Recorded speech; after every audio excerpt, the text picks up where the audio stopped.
Feliz sábado. Quero saudar os nossos queridos amigos que estão nos assistindo através da internet, que as bênçãos de Deus os alcancem aí onde vocês estiverem. Quero também saudar todos vocês que estão aqui, é muito bom estar com vocês na casa de Deus, para celebrarmos o nome do Senhor e para estudarmos a sua palavra. Deixa eu fazer uma pergunta aqui para vocês. Quantos aqui estão felizes por estarem nessa manhã na casa de Deus? Levanta a mão aí. Diz amém. Amém. Fala mais alto para o pessoal que está lá na internet escutar. Quem está feliz por estar aqui na casa de Deus, diga amém. Amém, louvado seja o nome do Senhor. Deixa eu fazer uma segunda pergunta para você. Quantos de vocês que estão aqui na igreja hoje ficaram, nem que seja um pouquinho, preocupados com o atual cenário que está acontecendo no nosso mundo? Quem ficou um pouquinho preocupado? Nem que seja um pouquinho. Alguns ficaram mais, outros ficaram menos, né? Mas deu para ver que praticamente todos vocês levantaram as mãos, porque realmente esse cenário que nós estamos vivenciando nos dias atuais, um cenário de guerra, não é uma coisa simples, é uma coisa realmente muito complicada. Alguns de nós que estamos aqui presentes, nossos jovens, adolescentes, provavelmente é a primeira guerra que estão testemunhando na vida. Outros já viram a guerra com o Iraque, alguns mais antigos, outras guerras. Mas uma coisa é certa, guerra sempre traz instabilidade a nível econômico, a nível moral, a nível mental, instabilidade no que diz respeito ao nosso psicológico, mas também faz com que nós nos voltemos para as profecias bíblicas. É assim ou não é? Eu estava também agora há pouco, enquanto se apresentava a princesinha aqui do Tiago e da Suzy, eu estava olhando as fotinhos dela, vendo que presente que Deus deu para esse casal. Uma garotinha tão linda, bênção, presente do Senhor, como diz a palavra de Deus, que os filhos são herança do Senhor para nós. E estava ao mesmo tempo pensando no que aconteceu num país vizinho a nós aqui, vizinho inclusive ao estado do Amazonas, a Colômbia, que nos últimos dias aprovou o aborto. Um atentado contra a vida humana. Quando nós nos voltamos para a palavra de Deus, nós vemos quanto Deus se importa com a vida intrauterina. Se você parar para ler o Salmo 139, por exemplo, você vai ver que Deus se preocupa e te amou e olhou para você com carinho e cuidado quando você ainda estava no ventre da sua mãe. Nós estamos vivendo tempos muito difíceis. E quando nós olhamos para o cenário atual e nos voltamos para a Bíblia, sem dúvida, a realidade que nós estamos vivendo é a realidade do cumprimento profético. Nós estamos, sem dúvida alguma, vivendo nos dias finais, caminhando para o fim da história da Terra. E se por um lado nós estamos hoje vendo uma guerra da Rússia contra a Ucrânia e devemos orar para que Deus traga a paz desse ambiente, há por outro lado uma outra guerra maior do que a guerra contra a Ucrânia e a Rússia, que é uma guerra espiritual, que tem a ver com a vida de cada um de nós. Quando nós falamos em guerra, os exércitos se reúnem, traçam planos, estratégias de batalha, para saber como fazer frente ao inimigo. E quando nós falamos do nosso âmbito espiritual, nós também precisamos traçar estratégias espirituais, estudar as artimanhas do nosso adversário, para que possamos fazer frente a ele e nos defender dos ataques que o nosso inimigo, que quer nos tirar do reino de Deus, lança sobre nós. Na Segunda Guerra Mundial, Winston Churchill teve a capacidade de, com seus liderados, conseguir decodificar as mensagens nazistas e por isso venceu a guerra. E se nós nos voltarmos para as profecias bíblicas e estudarmos aquilo que a Bíblia tem para dizer para nós, acerca dos ataques que o inimigo faz contra a nossa vida espiritual, nós estaremos mais preparados para enfrentarmos a crise final. O tema que nós iremos estudar hoje é esse que vocês já estão vendo aí, a sacudidura no povo de Deus. E eu quero dizer uma frase para você que pode parecer dura, mas você vai entender que essa frase é uma frase bíblica. A frase é a seguinte: nem todos aqueles que estão na igreja serão salvos. Duro. É uma verdade dura, mas que foi dita pelo Senhor Jesus Cristo. De acordo com a palavra de Deus, antes que a crise final chegue ao seu estopim, ao seu ápice, Deus fará uma obra de sacudidura, de peneiramento, de joeiramento no meio do seu povo. Deus separará o joio do trigo e manterá entre o seu povo somente aqueles que forem fiéis. Eu quero convidar você para abrir sua Bíblia no livro de Amós, capítulo 9. Pegue sua Bíblia aí, abra no livro de Amós, capítulo 9, E eu quero ler com vocês o verso 9. Talvez algumas aí que estão abrindo a Bíblia pensem, não tem Amós na minha Bíblia, mas tem. É no finalzinho do Antigo Testamento, tá bom? Para você aí que conhece um pouquinho, Isaías, Jeremias, Ezequiel, Daniel, Oséias, Joel, e aí o próximo livro é Amós. Encontrou? Amós capítulo 9, verso 9. O texto bíblico diz o seguinte, preste atenção. Diz assim: porque eis que darei ordens, e sacudirei a casa de Israel entre todas as nações, assim como se sacode o trigo na peneira, sem que um só grão caia em terra. Deus havia dito para o povo de Israel no tempo de Amós, que Ele sacudiria o seu povo. Permitiria que viessem problemas, dificuldades, para que conseguisse separar aqueles que eram puros e genuínos, daqueles que não eram puros, daqueles que não caminhavam de acordo com o que dizia a palavra de Deus. Esse termo sacudidura, peneiramento, joeiramento, é um termo que é extraído da agricultura. Talvez alguns de vocês que estão aqui pela manhã, que já trabalharam na agricultura, se familiarizem com mais facilidade com esse assunto. Mas o processo é basicamente o seguinte: quando os grãos de lentilha, de ervilha, os grãos de feijão são colhidos, eles são colocados em uma peneira, e o peneirador pega essa peneira e sacode a peneira, jogando os grãos para o alto. Por quê? Porque quando é feita a colheita, tem muita sujeira junto. Então, quando você sacode a peneira e joga os grãos para cima, o vento leva a palha embora, e o grão fica.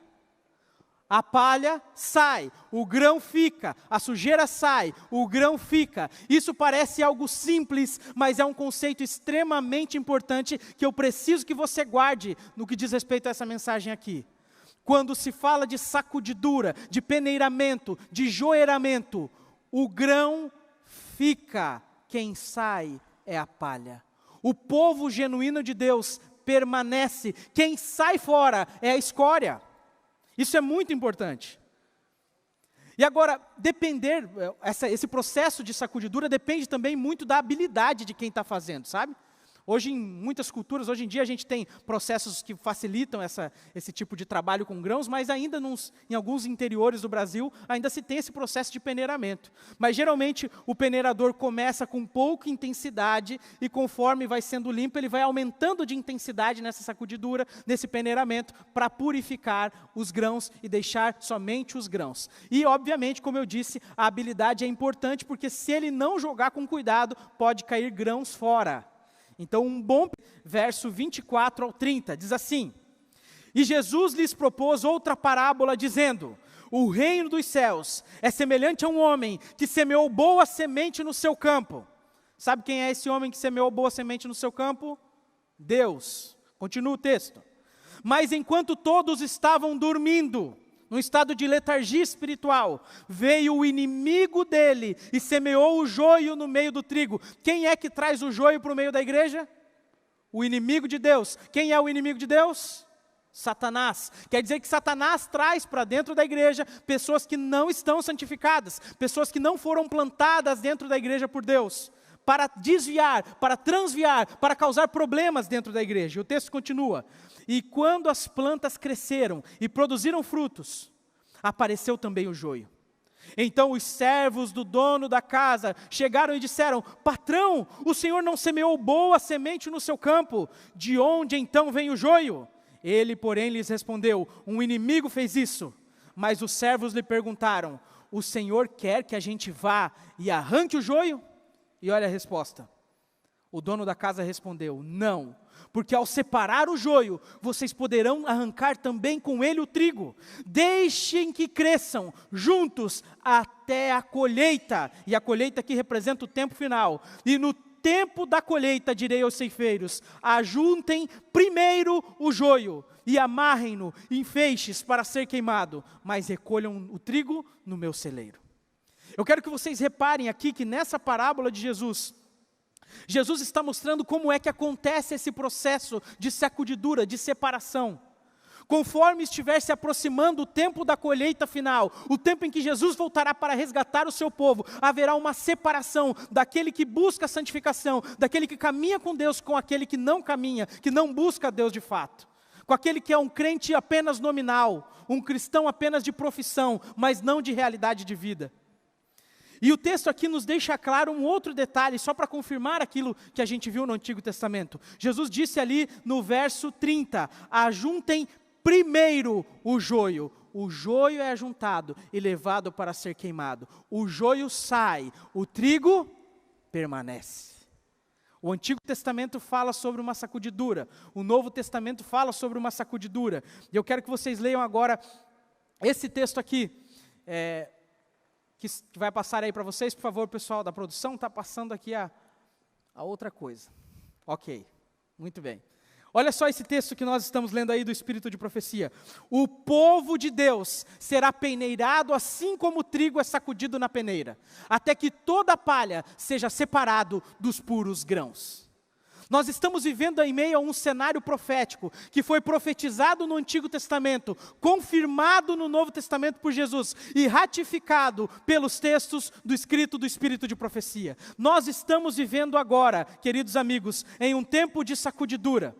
Muitos de nós olhamos para essa sacudidura como algo que ocorrerá no futuro. Mas se nós olharmos para esse evento como sendo apenas no futuro, nós corremos um sério perigo de estarmos agora sendo enganados. Nós já estamos vivendo um tempo de sacudidura no meio do povo de Deus. E eu quero hoje compartilhar com vocês alguns textos que vão nos ajudar a entender que nós já estamos agora vivendo nesse processo. Olha esse texto aí, ó. Vi que estamos quando? Amanhã?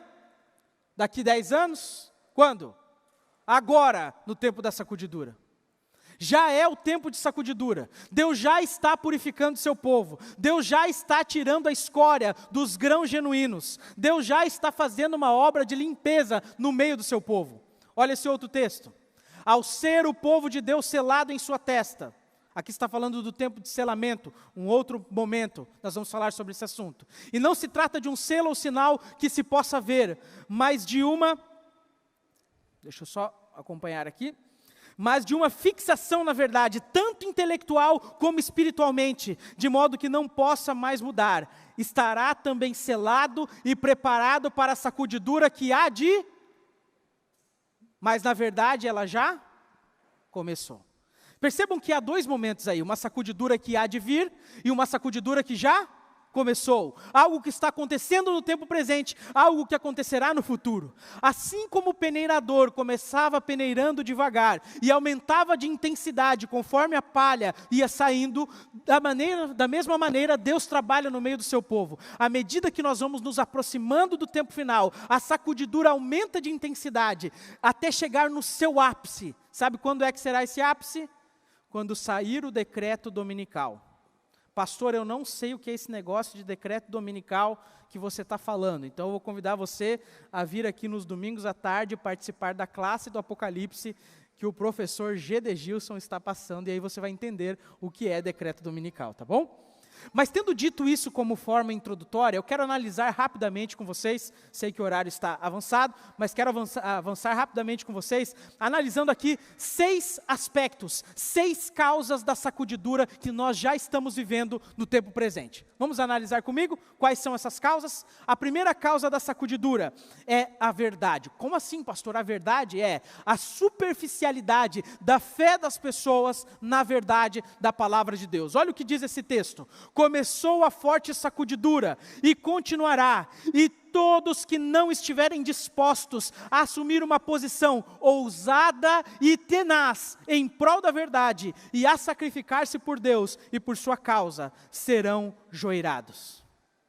Perceba que o texto está dizendo que todas as pessoas que não estiverem dispostas a tomar uma posição decidida, ousada, tenaz em prol da verdade, serão joeirados.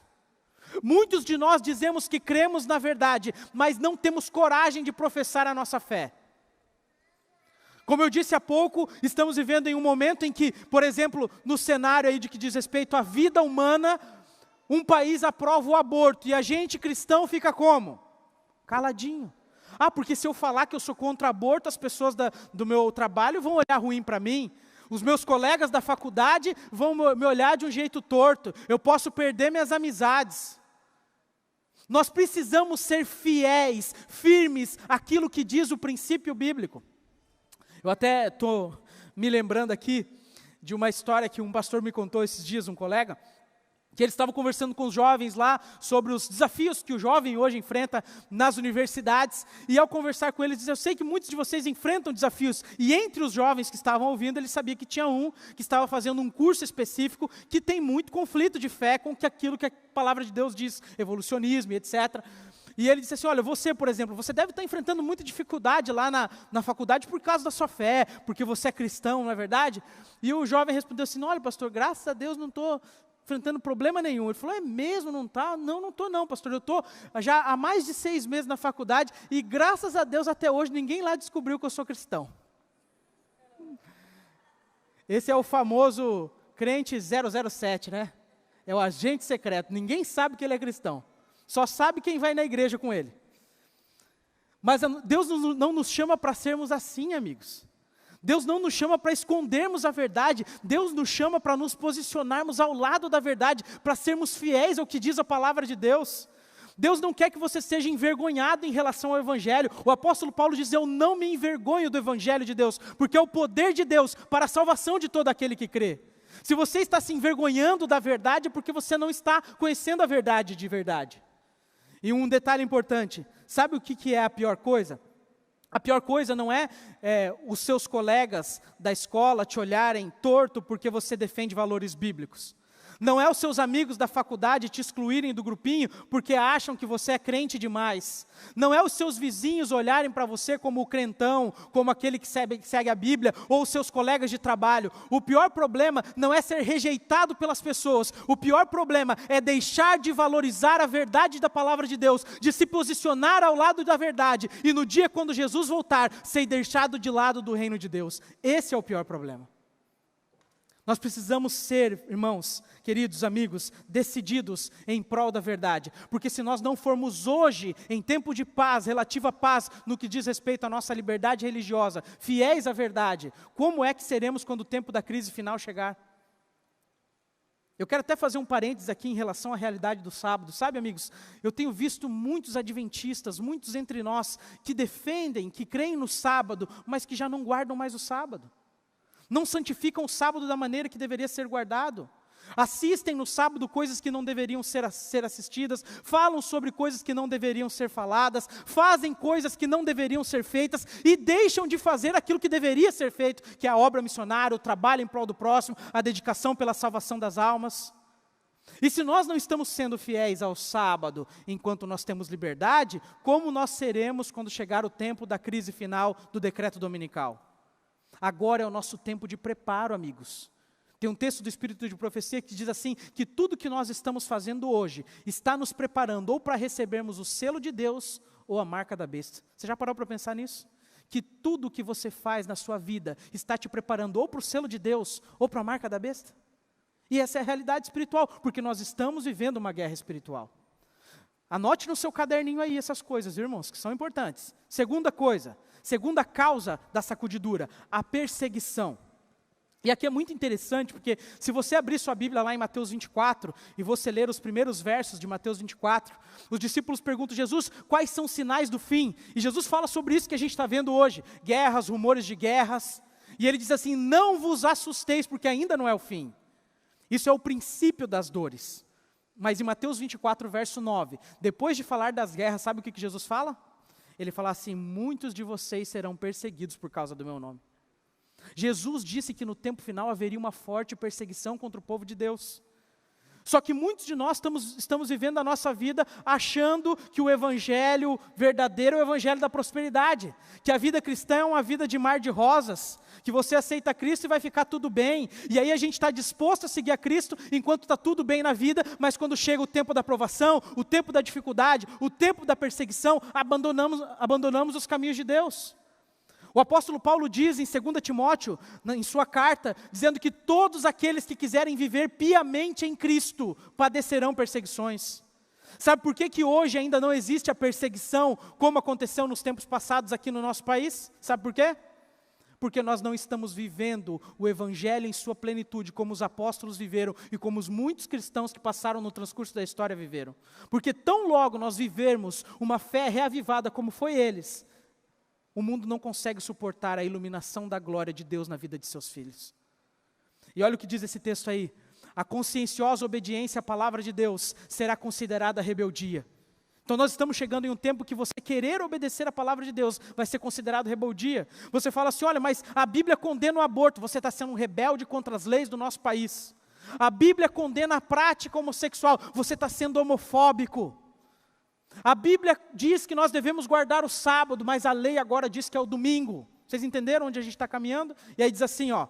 Continua o texto: cegado por Satanás, o pai exercerá aspereza e severidade para com o filho crente. O patrão ou a patroa oprimirá o empregado que observe os mandamentos. O texto continua: a afeição será alienada, filhos serão deserdados e expulsos do lar. Cumprir-se-ão literalmente as palavras de Paulo: todos os que piamente quiserem viver em Cristo Jesus padecerão perseguições. E aí o texto termina assim, ó.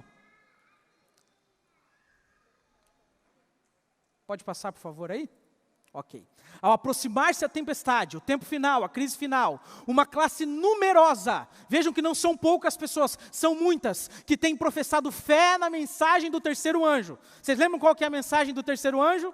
Se alguém adorar a besta ou a sua imagem e receber a sua marca na mão ou na testa, também o tal beberá do vinho da cólera de Deus, preparado sem mistura no cálice da sua ira, e será atormentado com fogo e enxofre, diante dos santos anjos e diante do Cordeiro. E aí o verso seguinte diz assim: aqui está a perseverança dos santos, os que guardam os mandamentos de Deus e têm a fé em Jesus. Pessoas que professam a guarda dos mandamentos de Deus, que creem na mensagem do terceiro anjo, que pregam contra a marca da besta. Diz ali, uma classe numerosa, mas que não tem sido santificada pela obediência à verdade. Crê na verdade, mas não pratica a verdade, não se santifica pela verdade. Abandona a sua posição, passando para as fileiras do adversário. Que triste, amigos, que triste essa realidade. Unindo-se ao mundo e participando de seu espírito, chegaram a ver as coisas quase sob a mesma luz. Está tão envolvido com as coisas do mundo que começa a enxergar o mundo com as lentes do mundo. As lentes pelas quais nós devemos enxergar esse mundo, queridos amigos, são as lentes das Sagradas Escrituras. A nossa cosmovisão deve ser a cosmovisão bíblica. Mas parece que a gente está tão inserido nas coisas que nos contaminam desse mundo, que começamos a enxergar o mundo da maneira que o mundo enxerga o mundo. Mas nós devemos olhar para o mundo com nossas lentes espirituais, pautadas na palavra de Deus. E diz o final ali: e em vindo à prova, estão prontos a escolher o lado fácil, popular. Nesse tempo de perseguição, provar-se-á a fé dos servos do Senhor. Que tempo triste, perseguição, angústia, sofrimento. Uma vez eu li um testemunho de um pastor na China, em que ele dizia que a igreja cristã lá estava sendo muito perseguida, e no seu pedido de oração, naquele testemunho que ele havia escrito, ele dizia assim: eu peço para que vocês orem por nossos irmãos na China, mas eu não quero que vocês orem para que a perseguição acabe, eu quero que vocês orem para que o evangelho avance. E o motivo pelo qual eu não quero que vocês orem para que a perseguição acabe, é porque a perseguição faz com que os infiéis não permaneçam na igreja, e nós temos uma igreja comprometida com a verdade da palavra de Deus. Que coisa séria, né? Muito séria. Chegará esse tempo para nós também. Terceira causa, vamos avançar aqui. A terceira causa, sofrimento. Uma das causas da sacudidura é o sofrimento. Diz o texto ali: seca, escassez, pestilência, terremotos, aquilo que a gente está vendo e o pastor Ricardo falou agora há pouco.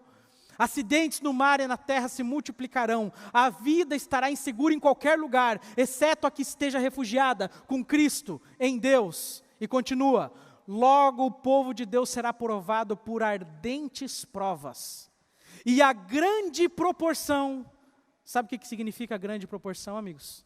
Minoria ou maioria? Que coisa séria, né? E a grande proporção dos que agora parecem genuínos e verdadeiros, demonstrar-se-á metal vil.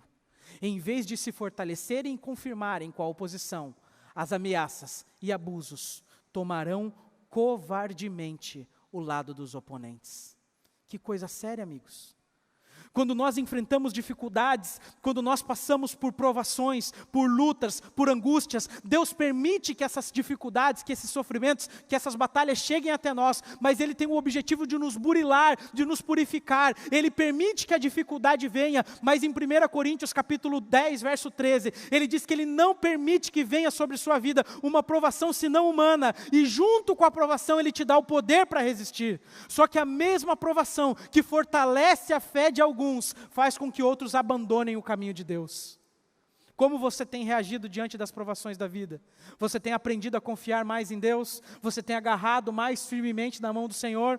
A gente viu há algumas semanas atrás, a história do pastor Andrews, em que ele dizia que agarrava a mão de Deus como se a mão dele estivesse amortecida, mas ele não soltava a mão de Deus, porque ele queria confiar mesmo em meio ao sofrimento. Como é que nós estamos reagindo em meio aos sofrimentos? Porque infelizmente, muitos deixarão o povo de Deus por causa das dificuldades que precisam passar nessa caminhada.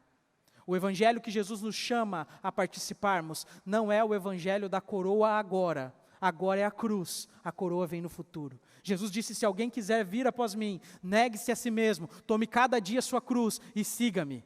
O evangelho de Jesus é o evangelho da cruz, mas que te levará no final a receber da destra de Jesus a coroa da glória.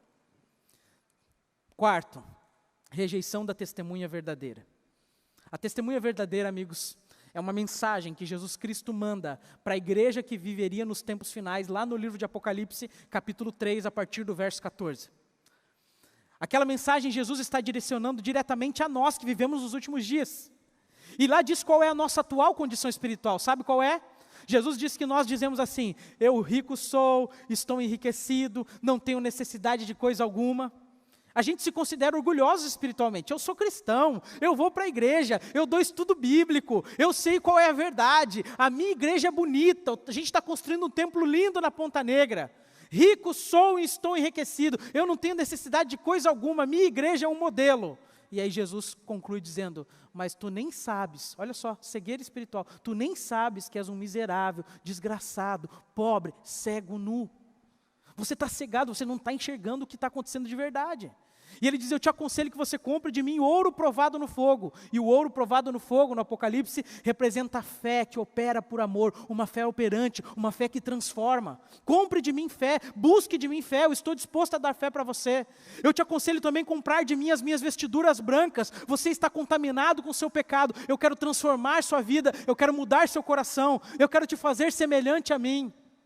E também colírio para os teus olhos, para você enxergar. O colírio representa na Bíblia o discernimento espiritual, a visão santificada pelo Espírito Santo para você enxergar a tua real situação, a real situação do mundo, e me busque completamente. Mas sabe o que tem acontecido? O povo tem rejeitado. E quando, diz o texto ali que nós vamos ler, o povo de Deus começar a aceitar esse testemunho, diz ali na segunda parte do texto: isso produzirá um efeito no coração daquele que o receber, e o levará a empunhar o estandarte e a propagar a verdade direta, verdade sem rodeios. O que é verdade, é clara, não precisa fazer rodeio, não precisa suavizar. A verdade da palavra de Deus é clara, é direta. A verdade da palavra de Deus é como uma espada de 2 gumes, que penetra até o coração, que divide a alma, que santifica a vida. E diz assim: alguns não suportarão esse testemunho direto. Alguns dentro da igreja, tá? Levantar-se-ão contra ele. E isso é o que determinará a sacudidura entre o povo de Deus. Enquanto alguns estão se santificando, buscando seguir a palavra de Deus, outros criticam aqueles que querem fazer isso. De qual grupo você está fazendo parte? Você está fazendo parte daqueles que estão sentados, apontando o dedo, dizendo o que está errado na igreja, ou você está no grupo daqueles que estão ativos, trabalhando em prol da salvação das almas? E caminhando mais à frente, diz assim: se não, que esse testemunho foi desatendido quase de todo, tal testemunho deve operar um profundo arrependimento. Amigos, nós precisamos vivenciar uma fé genuína por nós mesmos. Eu me lembro que eu nasci na igreja, eu já contei essa história para vocês, sou cristão desde que nasci, meus pais eram cristãos, e eu aprendi o evangelho desde cedo, mas eu não me converti de verdade até os meus 18 anos. Eu ia à igreja, eu já tinha vontade de ser pastor, mas eu não era convertido. Mas como assim não era convertido? Não era. Eu ia na igreja porque meus pais me levavam. E eu comecei a perceber que eu estava seguindo uma rotina que não estava operando uma transformação genuína no meu coração. Eu comecei a perceber que eu ia na igreja por ir. Eu comecei a perceber que eu não conhecia direito a minha fé, que eu não conhecia direito a palavra de Deus. E esse é um problema muito grave para nós que nascemos na igreja, porque a gente passa um bom tempo aprendendo as coisas, mas não tenta aprender por nós mesmos, a vivenciarmos uma fé genuína por nós mesmos. E eu me lembro que quando eu tinha 18 anos de idade, assim, eu estava vivendo um conflito muito grande na minha mente, o que fazer, as tentações do mundo ao redor, e eu pensei, eu preciso me decidir, ou eu viro um cristão de verdade, ou eu largo tudo e vou para o mundo, porque do jeito que eu estou não dá.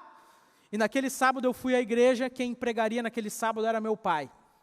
E meu pai fez um sermão que tocou profundamente o meu coração. E naquele dia eu me lembro assim que eu chorei como nunca na igreja. Eu ouvi claramente a voz do Espírito Santo falando para mim, filho, acabou. Não viva mais dessa forma que você está vivendo. Eu quero o seu coração por completo. Eu quero que você viva para mim. Eu quero que você se dedique para mim.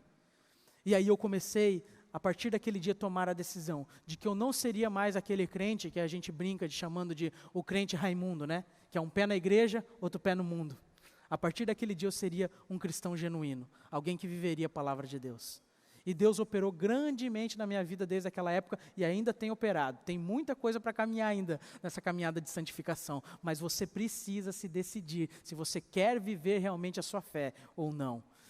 Quinta parte, falsas teorias. Nós estamos vivendo em um período, amigos, em que falsas teorias estão surgindo de todos os lados. E diz assim, ao vir a sacudidura pela introdução de falsas teorias, esses leitores superficiais, leitores sabe do quê?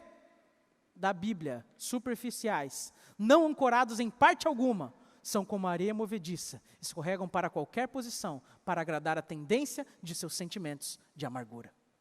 Se você não estiver ancorado na palavra de Deus, conhecendo a palavra de Deus por você mesmo, se dedicando a estudar a palavra de Deus, você pode sim ser enganado no tempo final. Amigos, eu já conheci tanta gente, mas tanta gente que saiu dos caminhos de Deus por falsas doutrinas, tanta gente. Alguns de vocês aqui, vários de vocês conhecem o meu testemunho próprio de vida em relação a isso. Se a gente não conhece a palavra de Deus profundamente, a gente vai ser enganado, amigos. E hoje em dia tem gente dizendo que não tem trindade, tem gente dizendo que não existe santuário celestial, tem gente dizendo que não existe juízo investigativo, tem gente dizendo que homossexualidade, a prática da homossexualidade não é pecado, tem gente dizendo tudo quanto é tipo de teoria por aí. E aí você tem que olhar para a Bíblia, olhar para essas coisas e saber discernir biblicamente o que é o correto e o que não é. Porque se você não estiver fundamentado na Bíblia, você pode ser enganado. Nós precisamos, amigos, estar fundamentados naquilo que diz a palavra de Deus. A última das teorias que tem surgido hoje na internet, dentro do meio cristão, é: a Bíblia precisa ser atualizada. E eu me lembro de uma fala de um grande pregador do século passado, Leonard Ravenhill. Eu até postei essa semana no Instagram essa frase, que ele disse o seguinte, as pessoas que querem mudar a Bíblia são as mesmas que não foram mudadas por ela. Se você permite a Bíblia te transformar, você nunca vai querer transformar a Bíblia, porque ela é o padrão moral de Deus para nós. Ela é o que Deus ensina para nós que nós devemos ser.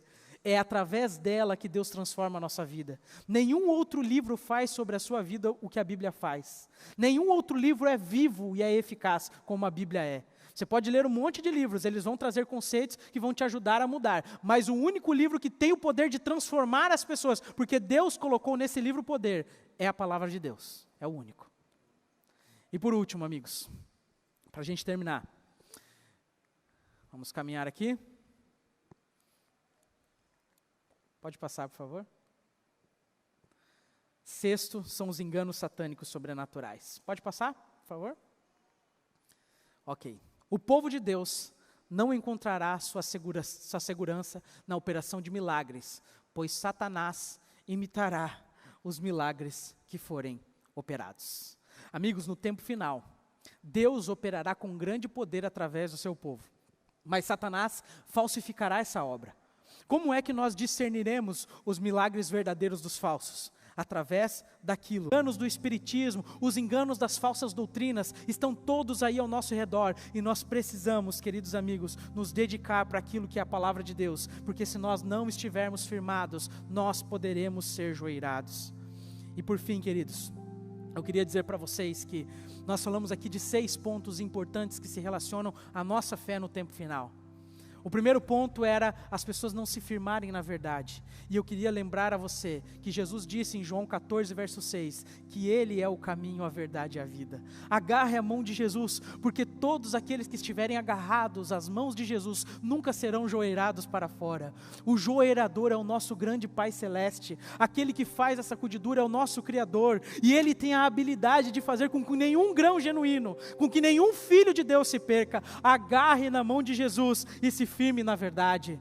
A segunda coisa que nós vimos foi sobre a perseguição. Se teve um ser humano que viveu sobre a terra, que foi perseguido mais do que todos os outros, esse foi o nosso Senhor e Salvador Jesus Cristo. Ele foi humilhado, rejeitado, ultrajado, maltrataram, cuspiram nele, bateram na face, colocaram sobre ele uma coroa de espinhos, o pregaram numa cruz, e ele foi até o fim de tudo isso, sem merecer, mas foi porque nos amou e morreu por nós, para nos dar o direito à vida eterna. E Jesus disse assim, que não há aquele que dê a sua vida por amor de mim, que não receba novamente através da vida eterna. Jesus Cristo, Ele é o nosso exemplo. A terceira coisa que nós vimos foi sobre o sofrimento. Eu pergunto para você, será que teve alguém que sofreu mais nesse mundo do que Jesus? Ele era o santo, imaculado de Deus, o perfeito, o nosso Criador, que desceu do céu à terra, que viveu entre os seres humanos. Ele olhava para as pessoas e Ele se compadecia da dor de todos os seres humanos, porque Ele era o Criador, Ele era o grande Pai. Aquele Anás, aquele Caifás que o maltrataram, eram filhos de Jesus, criados por Jesus. Jesus amava os seres humanos e não houve ninguém sobre essa terra que sofreu mais do que o nosso Senhor Jesus Cristo. Diz a Bíblia em Isaías 53, que Ele levou sobre si as nossas iniquidades e as nossas dores carregou sobre si, que o castigo que nos traz a paz estava sobre Ele, e pelas suas feridas nós fomos curados. Por fim, o quarto ponto que nós vimos foi a testemunha verdadeira. Jesus é a testemunha verdadeira. Ele sabe quem você é, Ele conhece o seu coração, Ele sabe os mais íntimos pensamentos do seu ser, e é justamente Ele que está falando hoje para você: filho, olhe para mim, confie em mim, entregue seus planos aos meus cuidados, porque Ele tem planos, sonhos maravilhosos para a sua vida. Ele tem uma vida eterna para te dar. A salvação não está, como alguns ensinam, determinada desde antes da fundação do mundo apenas para alguns. Não, Deus dá oportunidade de salvação para todos, e Ele quer salvar você. Ele trouxe você aqui hoje porque Ele tinha essa mensagem para dar a você, de que Ele te ama, que Ele não quer mais que você viva esse cristianismo dividido. Ele quer que você seja um cristão genuíno. Basta você se entregar por completo aos cuidados dEle, que Ele vai te conduzir para o cumprimento dos sonhos. E o quinto ponto que nós vimos foram as falsas teorias. Jesus é aquele que pode te manter firme em meio a essa onda das falsas teorias. E a gente terminou vendo sobre os enganos satânicos dos últimos dias. Se existirão enganos satânicos dos últimos dias, existirão verdades gloriosas de Deus nos últimos dias. Jesus Cristo quer operar através de você. Ele quer salvar você. Ele quer transformar você. O último grande engano de Satanás será falsificar a volta de Cristo, porque ele sabe que muito em breve o verdadeiro Cristo voltará para estabelecer um reino onde nunca mais existirão nenhuma dessas coisas, um reino perfeito, um reino eterno, com que Ele planejou com amor desde antes da fundação do mundo para dar para você. E a pergunta que hoje Jesus Cristo faz para você, Ele olha para você e diz assim: filha, filho, você está aqui hoje, eu escolhi você, eu trouxe você aqui, eu tenho planos especiais, sonhos maravilhosos para você. Você deseja viver os meus sonhos? Você deseja viver os meus planos? Você deseja nesse tempo de sacudidura, de peneiramento, permanecer fiel a mim para viver comigo por toda a eternidade? Quantos desejam tomar essa decisão aqui nessa manhã? Louvado seja o nome do Senhor por isso. Eu quero convidar você que levantou sua mão a ficar em pé. Eu quero fazer uma oração por você. Guarde essas coisas que você estudou hoje no seu coração. Nós estudamos algumas artimanhas do inimigo, porque isso nos ajudará a estarmos mais preparados para enxergarmos as realidades espirituais e vivermos ao lado do Senhor. Jesus te ama, e eu tenho fé no Senhor Jesus, de que dentro dessa igreja aqui não tem nenhum joio, de que dentro dessa igreja aqui não tem nenhuma palha, só grãos genuínos, amém? Quem crê, levanta a mão aí e diga amém.